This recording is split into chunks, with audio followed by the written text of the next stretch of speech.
Hello, everybody. Um, okay, so it's Carla and I presenting today. Welcome to the first Home Buyer Masterclass. We're 1 minute late, but we'll just kick it off. I don't know if Carla, have you introduced yourself? If you haven't already met Carla, this is my business partner, my sister. She runs our finance division. I'm Dominic Neshi. I'm one of the other partners of the business. I work with the different businesses like the hospitals and things. And I'm also the property guy. So I'm the author of You Won't Fuck It Up. It's buying properties easier than you think. And our clients typically talk to me when it comes to real estate. Today, we encourage you to participate, not unmute yourself and yell, but if you want to use some reactions and you're feeling some feelings, feel free to do that. And then also leave comments, leave plenty of comments. We've got some of our team members in here as moderators to help bring your questions to the forefront. We have Gina, Georgia, Marguerite, all in here as well. You might see their glowing faces.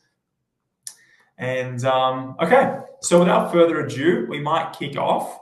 Carla, I think you're presenting, so over to you. All right.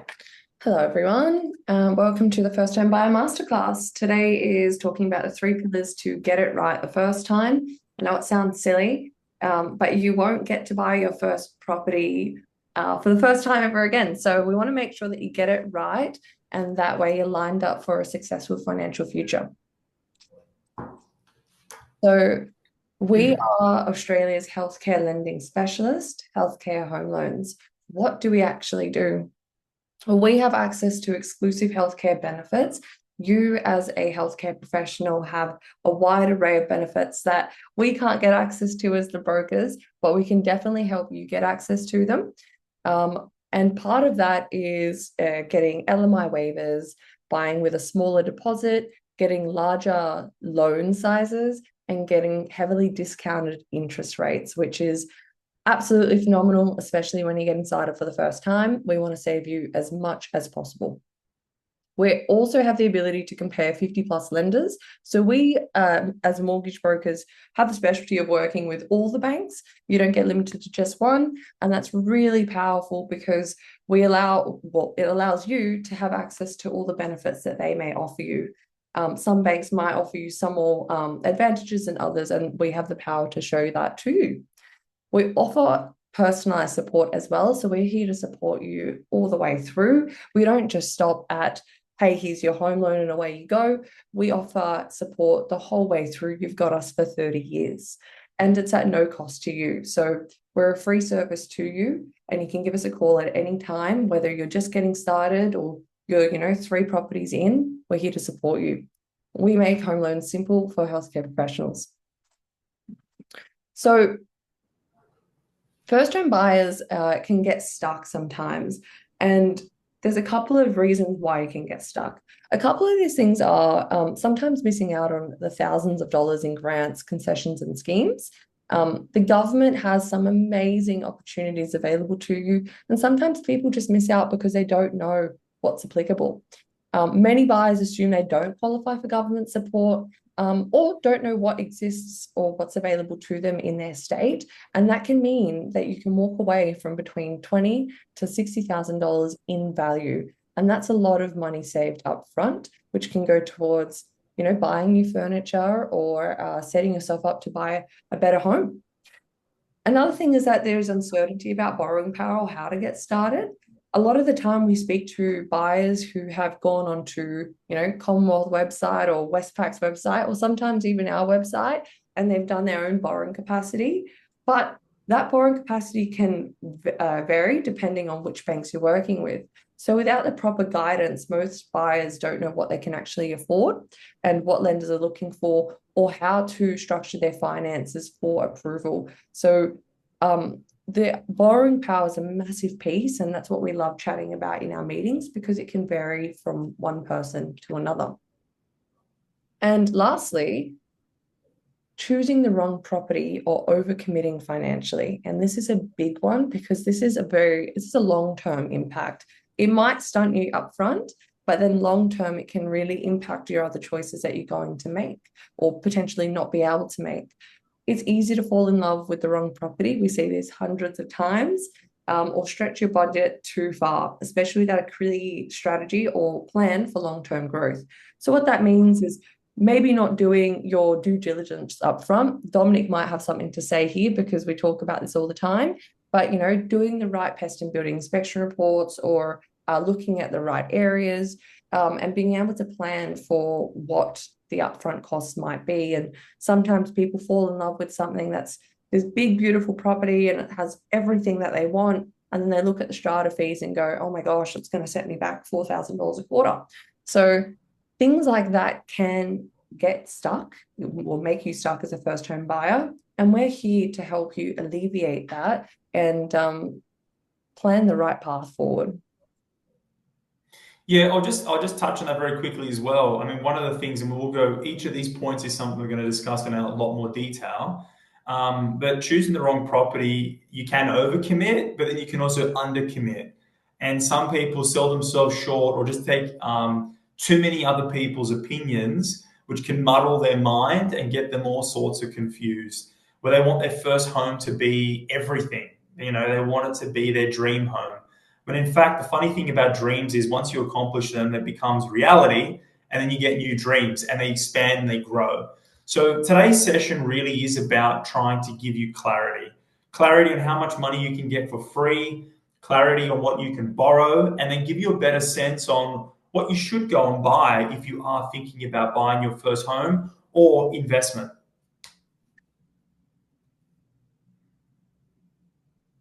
So pillar one, free money.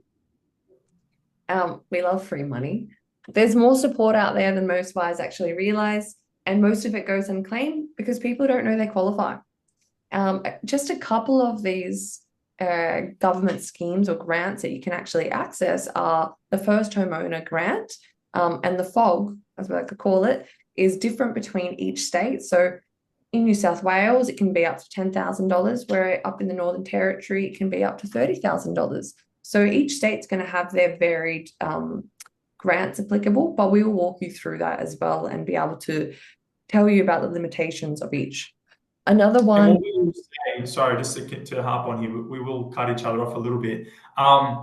With the first home buyers grant, we do suggest you take a second to look at each of your own respective states' websites.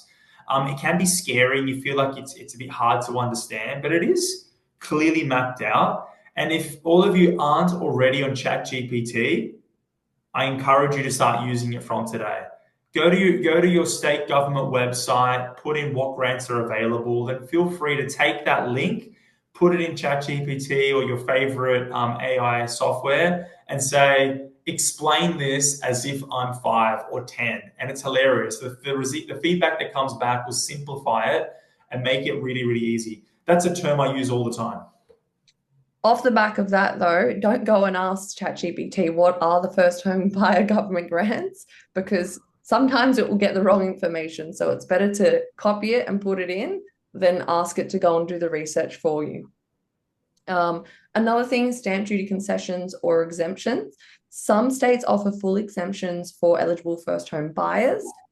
For example, you can buy up into Victoria with up to $600,000, and under New South Wales, it's under $800,000. So each state, once again, will have their own rules and regulations, but there are some savings to be grabbed there. So don't be afraid to look into that. And typically we will give you an idea or we'll share information that has that available to you. But normally it's your solicitor who will look after those documentation for you. On that note, stamp duty concessions are huge, especially in Victoria, which pays some of the largest amount of stamp duty. So I wouldn't undervalue that saving that you get there. You can just simply put in stamp duty calculator. There's a nationwide one that you can click your state, and it tells you how much you save. With some of these states, there's thresholds. So it may get 100% stamp duty saving up to 6 or 800,000, but then they may slowly peter off up towards, say, $1 million. So you may get some concessions up to a certain value above the $600,000 or $800,000. Every dollar saved is worth it. And then lastly, we have the first home guarantee and shared equity schemes. So these are really, really powerful schemes. As a first home buyer, you want to be able to keep some of your money in your back pocket to be able to do the exciting things with the property. And to be able to buy with as little as a 5% deposit or 2% for single parents and not pay a hefty fee like LMI is huge, because LMI can, there's a couple of ways that the banks will do it. They'll either tell you to pay that $15,000 to $20,000 up front, or they'll put it onto your loan and you end up paying interest for it over a 30-year period, which can add a lot of wasted money, really, when you could use that money to be paying down your loan. You're paying it towards your lender's mortgage insurance. Or more. Marguerite, while we're here, can you or Georgia please have a look at what the LMI saving would be on a $800,000 property with a 5% deposit, and then maybe just shout out or put it in the chat for us. That LMI saving is huge. So between stamp duty and LMI, you could be saving 10, 15, 20, $50,000. The caveat on this is there are some very strict requirements around the deposit, getting in with a low deposit. If the bank sees that you've got $200,000 in your bank account, they're not going to let you get away with only putting in a 2 or a 5% deposit. They want your money. So this scheme really is there for people that are stepping into the market, don't have a huge amount of savings. That's the caveat on that. If they see that you've got massive amount of savings, they want it.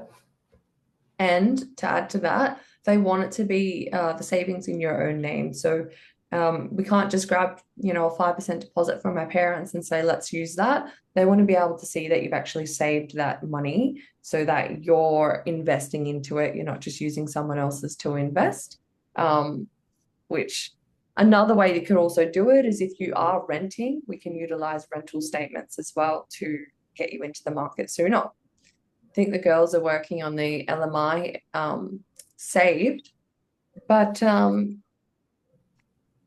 if you're investing in somewhere like Sydney, it could be a lot of money up front. I can't seem to see the text if you guys are messaging it. No, let's keep moving. They'll let us know. Perfect. All right. Pillar 2 is finance. This is a big one. Getting your finances right is the key to borrowing more, buying sooner, and reducing stress. It's really funny, but it can be a really stressful experience when you're going through your first time buying a property. There's a lot of things that you're navigating. You're talking to mortgage brokers, you're talking to the bank, you're talking to the solicitor, you're talking to agents. There's a lot of things happening at one time, and being able to speak to someone who can help manage at least the biggest portion and probably the largest financial commitment you're ever going to make makes it a lot easier. And the way that we do that is helping do a couple of things. One is we learn how to maximize your borrowing power. A couple of these things look like clearing or reducing debts. A lot of people are under the impression that by having credit cards or having Afterpay or having personal loans, it's going to help you get a home loan. And unfortunately, no, it doesn't. It gives you a good credit conduct history with the banks to show that you are able to make repayments, and it shows that you are able to basically pay it on time. However, if you have any liabilities, basically shows the bank that you need to rely on that to be able to pay for your life. So by clearing or reducing that debt, that can actually increase your borrowing capacity. And as a rule of thumb, think about it like this: per $1,000 that's on your credit card or on your personal loan, that can reduce your borrowing power by between $5,000 to $8,000, depending on the bank that you're chatting with.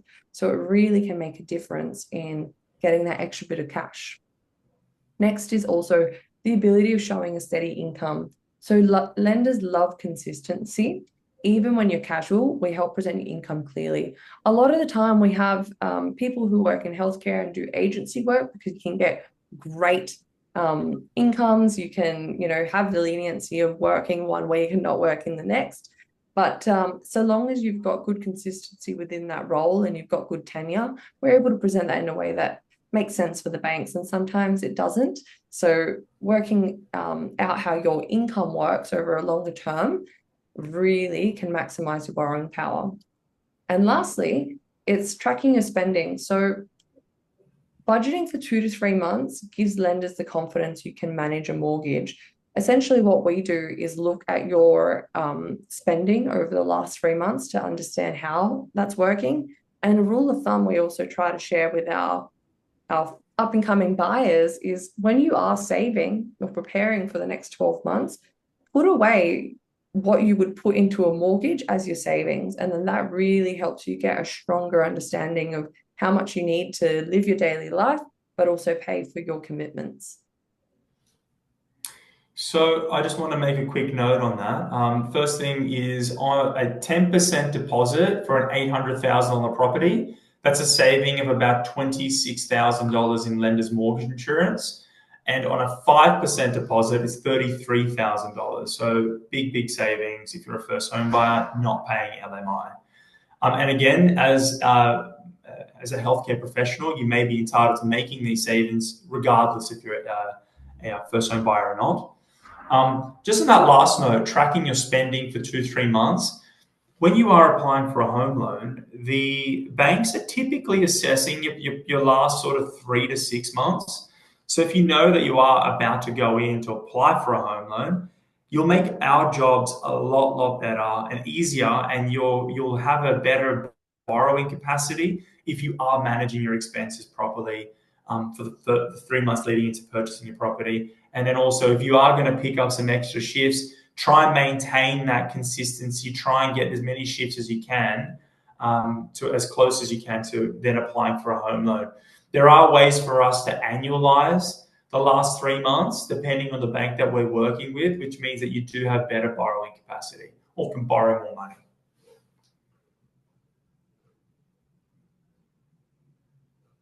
All right, this is the big one.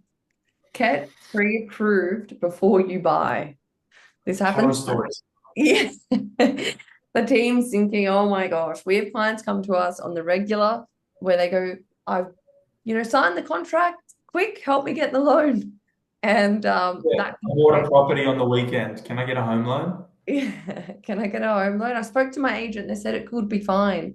And you're like, oh my gosh, let's get this sorted for you. Getting pre-approval ready means that you gives you a clear budget so you know what you can work up to. It also tells the agents or the sellers that you're serious. So when you're out there and you're shopping, negotiating about what you want to buy and how much you can afford, you've got something that's real, something that you can actually go and get because the bank has pre-verified everything. They've verified your income, they've verified your assets, they know what you can basically go out there and go and get. And it makes it really easy when you need to go unconditional and give your deposit forward. If you don't have that in line and then you go and get something, it can make it really difficult because you're doing step one before you need to, or step two before you need to do step one. And the other thing is it helps avoid delays and missed opportunities. We work to the best of our ability and we can always get it done, but it's no fun putting everyone under the pressure of 5 days, quick, get my money and I need to get it sorted, because there's sometimes bank delays or valuation delays and you can't really put your finger on what might go wrong. So we try and avoid all the things that may go wrong by setting up what can go right first. So that way you're set up for a easy ride, not a stressful ride. Don, would you like to add anything there? No, that makes exact sense. I think when you're going to purchase a property, it makes sense to have your pre-approval in place. Now, just a note on the pre-approval, you can be pre-approved. That means you're typically conditionally approved. So there will be some conditions. You won't be approved for just any property. So it makes sense to work really closely with your mortgage broker. If you've got a property that you like, we can run valuations. We can do some checks for you and see if it gets the bank approves of it. We've had clients that were pre-approved, everything was good. They went and bought a property where the bank had an exemption on just that road. And then that meant they couldn't go and get their 95% LVR. That was very difficult. We came up with a solution for that client, but just as an FYI, get your pre-approval and then work with your broker to make sure that the property you're looking at is appropriate or eligible. Okay, Carla's run out of her voice. My turn to talk. Hooray. This is number 3, buying the actual property. So I'm assuming most of you haven't bought a property. It's been a long time since I first bought my property. I think I was 21, 22. So it was about 15 years ago. And I remember being pretty nervous, very nervous. I was lucky because I was a financial planner. I just finished my degree and I had a team of people around me. So I had a solicitor I could talk to, a broker. I'd studied finance. So I had a wealth of experience around me. But even still, I was very, very nervous because it was all of my life savings. My mum and dad had very, very clear opinions on what was a good or a bad property. Uncles, friends, relatives, everybody has an opinion when it comes to real estate. You just ask anybody, what do you think about property? And you're going to get all sorts of stuff. Buy regional, only buy houses, only get apartments, only buy Sydney, X, Y, and Z. Now, at the end of the day, what you want to do is focus on a property that's right for you. So starting with what your budget is an excellent way to get started, because then you know, okay, I've got a $500,000 budget. That sets some parameters. The thing you want to be focusing on, it says focus on growth, not just lifestyle. That point there is interesting. It's not just the asset growth. There are 2 types of growth that you get from a property: asset growth, and then there's also the income growth. So depending on what your risk tolerance is like, you may want something that is conservative, it's a good property, it's nearby, you know that you can buy it as your first home and eventually pop back out, rent it to someone, and it's going to be a great income producing asset. So that's a great way for you to think. It's another way of thinking about the property. In my book, You Won't F It Up, we talk about a lot of these pillars. But one of the things that's important here is look for areas that have strong infrastructure, transport links, and low vacancy rates. Now, what that basically means is you ideally want to be buying stuff that, it sounds dumb or really, really, I guess it's smart in some ways, buy in areas that are going to get better over time. And what I mean by that is if you know that there is new shopping center going in, they're going to build some new parks, they're going to build a new train station, new bus links, new school, a new shopping district. This is all infrastructure that you know over time will make the area better. Now, I think oftentimes people just think, hey, I like the area, or hey, it's somewhere nearby and I know it, but that may not necessarily be the right property for you or the best area. So really get to think about, how is the market today? How will it improve over time? Okay, so think long-term potential, rent to demand, capital growth, and affordability. Certainly work with what is affordable. Obviously we said get your pre-approval in place, figure out your borrowing capacity, and buy within your means. Now, when we say buy within your means, with property, it's interesting because you're fairly capped. And what I mean by capped is you can't buy that many properties. So what I often tell people is buy the best property that you can buy. If you can afford 500,000, 600,000, try and spend around that amount. And don't spend 300 or 450. This is counterintuitive to what you might be thinking.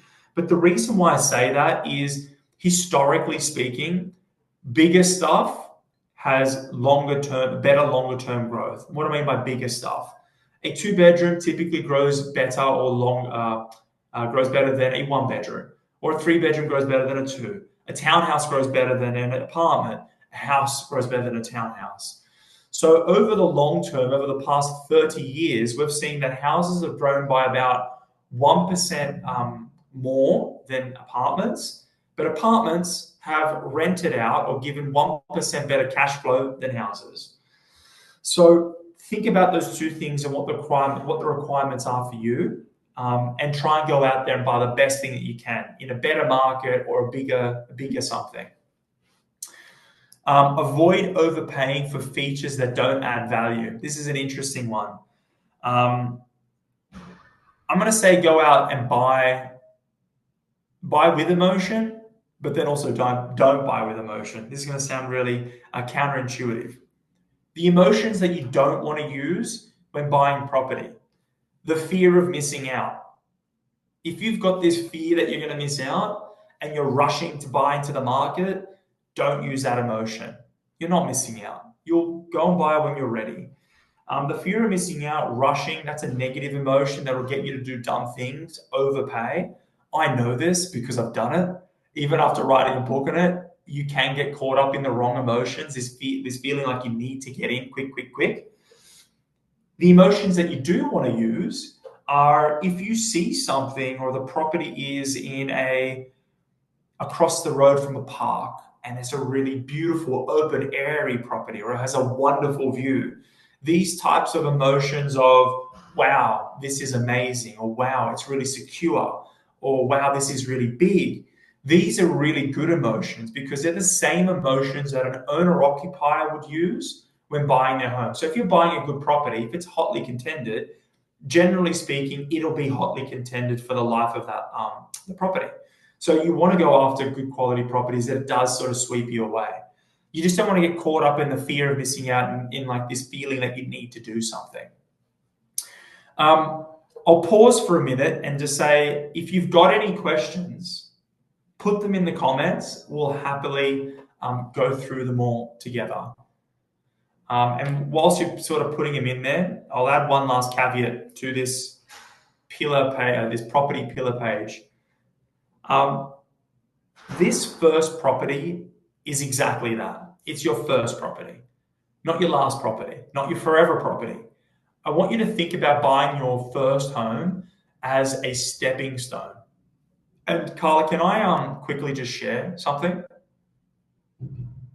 I want to share if that's okay. I'm conscious of time. Can you see my screen? Hello? I can't see your faces. Yep, you can? Okay, cool. So this is a little property calculator that we use sometimes. Let's say you're out there and you buy a $500,000 property. Purchase costs are your stamp duty, $17,000, solicitor's fees, and some conveyancing. You wouldn't need to pay that. Bang. You will need to pay the solicitor's fees. Now, what you'd need to put in is your 5% deposit plus some costs so that you're into the property for about $28,700. Your total loan amount will be about $476,000. I've put a 6% growth rate and a 3% inflation rate. That just impacts the value of the property over time, and then it impacts the rental return if you do choose to rent it out. Now, Carla, for a principal and interest home loan for an owner-occupied first home buyer, what would the rate be at the moment, roughly? So P&I owner-occupier with a 10% deposit or a 5% deposit? Or 5% deposit. There's two different rates, but as a first home buyer, you'll be seeing about sixes, so about 5.97 to about 6.06, depending on which bank you go with. Okay, so we'll do a 6.1, just so we're being a bit more aggressive. Okay, so if you're purchasing this property, principal and interest, the repayments you'll be making is about $29,000 in interest costs, plus an additional $5,700 in principal repayments, roughly. Then you'll have some rental expenses like rates, insurance, and some maintenance. So your out-of-pocket expense would be about $37,400. So $37,400 divided by 12. You're looking at about $3,116 per month. Or another way of thinking about it is 37, say 500 divided by 52. That's $721 per month. Now, if you're thinking, hey, that's pretty expensive, you may be able to rent out a room. What you do with your property is your business. But as your own home, that's what the repayments would roughly be on a $476,000 loan or a $500,000 purchase. Now, the reason why I show you this is we encourage you to get into that property market soon. Not the fear of missing out, don't rush in, but you certainly want to get started. And the reason why is if you've got a property, it's worth $500,000 and it grows by an average of 6% per annum, over a 10-year time period, that property may be worth up to almost $900,000. Okay? The equity that you'd have in that property by paying a little bit of the loan off and the growth is you'd have almost $500,000 worth of equity in that property. Why this is interesting is if you have a look at some of the previous years, by year 3 or year 5, you may have up to 137,000 or 230,000. Now, what you can do between years 3 and 5 is use this equity to then purchase your next property. So I've said a lot very, very quickly, but the point of this exercise is to say, don't feel disheartened. If you feel like, hey, I want to buy $1 million property, but you can't afford it today, we'd say, think about what your options are. Maybe go buy a $500,000 or $600,000 property. Start paying it down off over time, and then look to go and use the equity out of your property as a deposit to then buy something into the future. I'll stop sharing. Over to you, Carl, to present the rest of the presentation. We've got 5 minutes before we're wrapping up.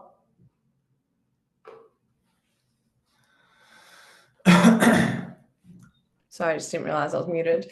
Lastly, is the red flags to avoid. A couple of things that you want to do is avoid overpaying low growth suburbs. I think, Dom, you already covered all of this.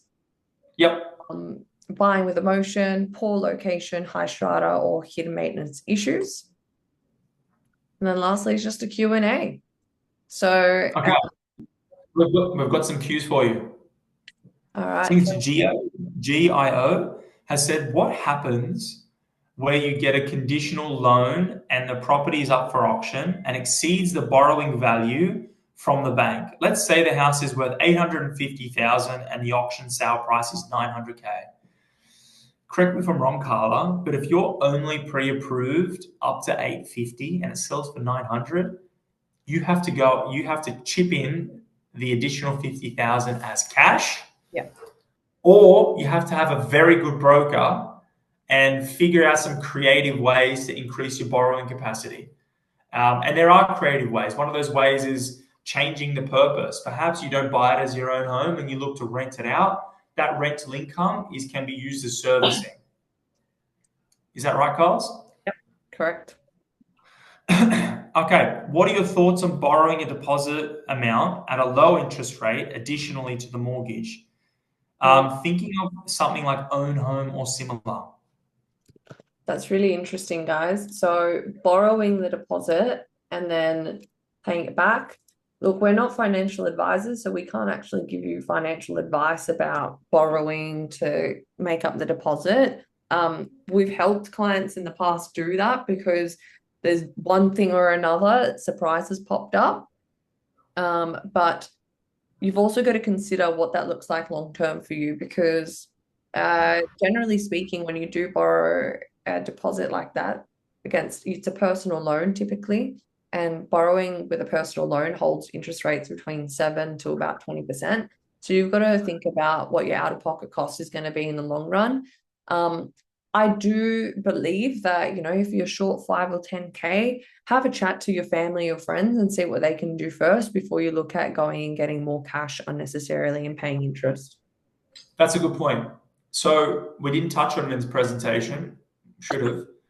If you don't have your deposit, and one of the other questions is, do I need to have my full deposit before getting a pre-approval? If you've got parents or your partner has parents that can go guarantor, they have a piece of real estate, you may not even need to have a deposit. We've got people that are getting pre-approved for 100% of the borrowing of the property plus costs. So if you don't have the whole deposit, that may be okay. What I would say is book a time with our team. You can go on our website, book a time. It's a free 15-minute phone call. Each of your scenarios will be different, and depending on your situation, we'll give you the advice that's appropriate for you. Maybe you've got to go save more money. Maybe your mum and dad can help you out. Maybe we can work towards getting you pre-approved, conditional upon getting the rest of your deposit. Maybe it's a couple of months away or something. Here we say, one of our friends here has said, Priyanka, is healthcare home loans available only to doctors and nurses? No, it's not. It's for management, it's for ward clerks, it's for allied health. If you are in healthcare, we can help you. There's something for everybody. Not everybody's the same, but there's something for everybody. Okay, often they offer 2% deposit, borrow the rest on the deposit. Yeah, look, what you're talking about there is if you go and buy the property with a very, very low deposit, the thing you need to think about is if you purchase a property and it goes down in value, then you've got no equity. You're going to be negative equity. So you just got to be careful. If you're going to buy a property, you even if you don't have the deposit, you need to have the cash flow. And what I mean by cash flow is you need to be able to service that home loan for many, many months, in perpetuity for 30 years. But we do advise that you have a cash flow buffer or a safety net or some shares that you can sell.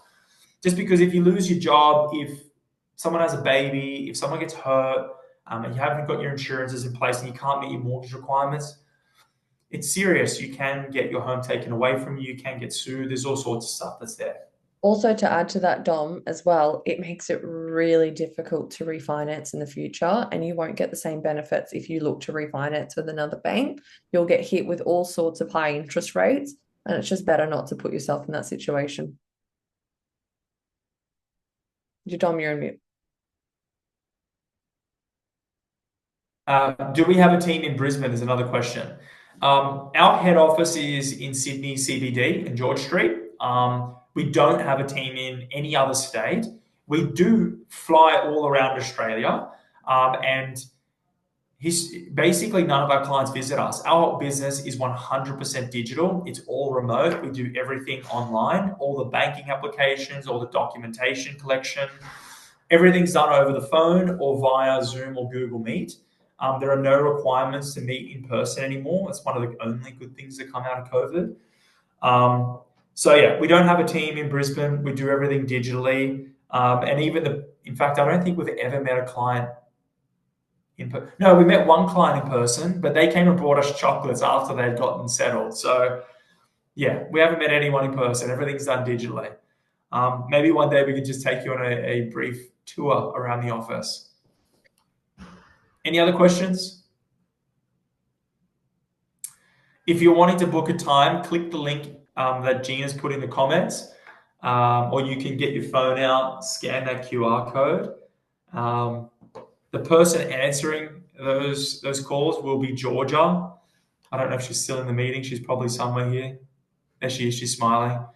She was playing not Union. She was playing AFL the other day. So if you see that black eye, it's from AFL and the sore wrist. And if you do work with us down the road, you'll probably see, where are you? Marguerite's bright face. She's our credit manager. She's the stern person in the team. Doesn't look that stern with all the smiles, but she's the one that chases you up the docks, and she's the one that goes to war and battles the banks on a daily basis. Carla is the senior broker. She runs our mortgage division. I'm just the loudmouth. You've got Gina here that works in our marketing team. So, okay, that about wraps everything up. We really appreciate all of you spending the time with us, your lunch break or whatever it is, that's the in-between time. We have another session tonight at 7 p.m, more or less the same. If you think your friends would get some value from it, tell them to register and come along. We will also, this session is recorded. We will put up a blog next week. We'll send an email out, and then you can rewatch it. Have a wonderful day. Bye, guys.